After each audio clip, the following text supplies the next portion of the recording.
Dios les bendiga, mis hermanos. Bienvenidos a nuestro tiempo devocional del día de hoy. Hoy vamos a estar hablando sobre el pectoral. Esto lo encontramos en Éxodo 28 del 15 al 30. Debido a lo que es un poco extensa esta lectura y considerando que en muchas partes es solamente una repetición de las mismas ideas, voy a hacer solamente unas pocas lecturas de esta porción. Dice el texto bíblico: harás asimismo el pectoral del juicio de obra primorosa. Lo harás conforme a la obra del efod, de oro, azul, púrpura, carmesí y lino torcido. Será cuadrado y doble, de 1 palmo de largo y 1 palmo de ancho, y lo llenarás de pedrería en 4 hileras de piedras.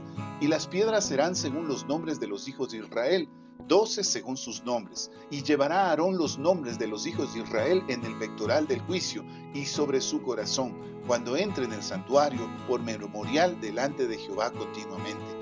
Y pondrás en el pectoral del juicio Urim y Tumim, para que estén sobre el corazón de Aarón cuando entre delante de Jehová.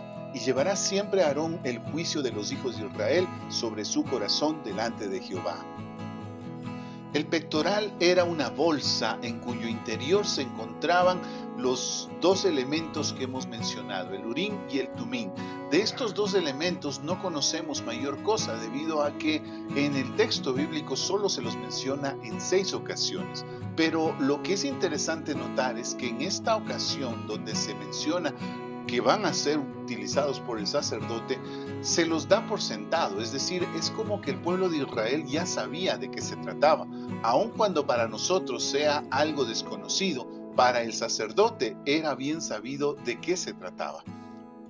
En los pocos versos en los cuales se nos hablan del Urim y el Tumim, podemos ver que el sentido o el propósito de estos dos elementos era poder determinar cuál era la voluntad de Dios. Veamos lo que dice 1 de Samuel, capítulo 28, 6. Dice: y consultó Saúl a Jehová, pero Jehová no le respondió, ni por sueños, ni por Urim, ni por los profetas. Vemos pues que hay 3 elementos que se mencionan en esta porción: los sueños, el Urim y el Tumim, y los profetas. Al parecer, a medida que la palabra de Dios era revelada al pueblo, cada vez era menos necesario el uso de estos elementos, pues ya la palabra revelada servía para que las personas pudiesen comprender cuál era la voluntad de Dios para sus vidas.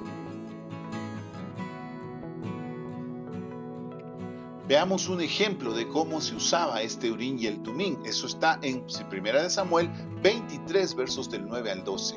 Dice así: mas entendiendo David que Saúl ideaba el mal contra él, dijo a Abiatar sacerdote: trae el efod. Y dijo David: Jehová Dios de Israel, tu siervo tiene entendido que Saúl trata de venir contra Keila, a destruir la ciudad por causa mía. ¿Me entregarán los vecinos de Keila en sus manos? ¿Descenderá Saúl como ha oído tu siervo? Jehová Dios de Israel, te ruego que declares esto a tu siervo. Y Jehová dijo: sí, descenderá. Dijo luego David: me entregarán los vecinos de Keila a mí y a mis hombres en manos de Saúl. Y Jehová respondió: os entregará.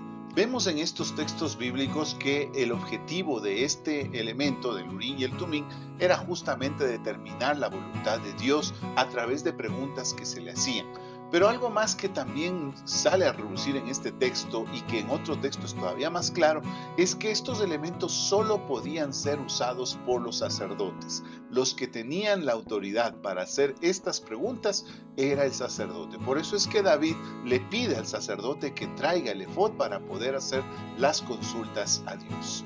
Un ejemplo más claro está en Esdras 2:63, donde dice lo siguiente: y el gobernador les dijo que no comiesen de las cosas más santas hasta que hubiese sacerdote para consultar con Urim y Tumim. Ahí nosotros volvemos a encontrar que la idea es que los sacerdotes son los que pueden consultar a través de estas piedras o elementos, no sabemos exactamente qué eran. Otro dato que nos puede ayudar a tener una idea de qué eran estos elementos es cuando el pueblo de Israel decide traducir el Antiguo Testamento del hebreo al griego.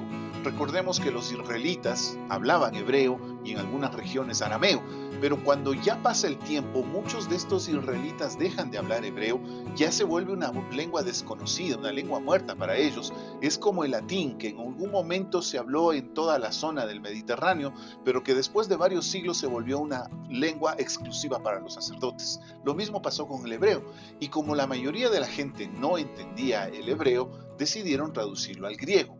Y cuando tradujeron al griego, no pusieron Urim y Tumim, sino que tradujeron estas palabras. Y los nombres que les pusieron a estas dos piedras o elementos fueron revelación y verdad, lo cual nos da una idea de justamente qué era lo que se buscaba con estos elementos. Se buscaba la verdad revelada de Dios, se buscaba la voluntad de Dios para sus vidas. Esto también nos lleva a una conclusión. Hoy en día, ese tipo de piedras o ese tipo de elementos para buscar la voluntad de Dios no son necesarios para nosotros, porque Jesucristo es la máxima revelación de Dios hecha a los hombres. Toda la revelación está condensada en Jesucristo y por medio de Él nosotros podemos conocer la voluntad de Dios. Y también recordemos lo que dice Juan 14:6, yo soy el camino, la verdad y la vida.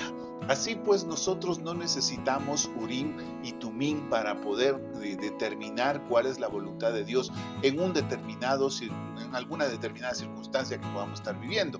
Lo que necesitamos es la oración y a través de la oración pedir la dirección del Espíritu Santo.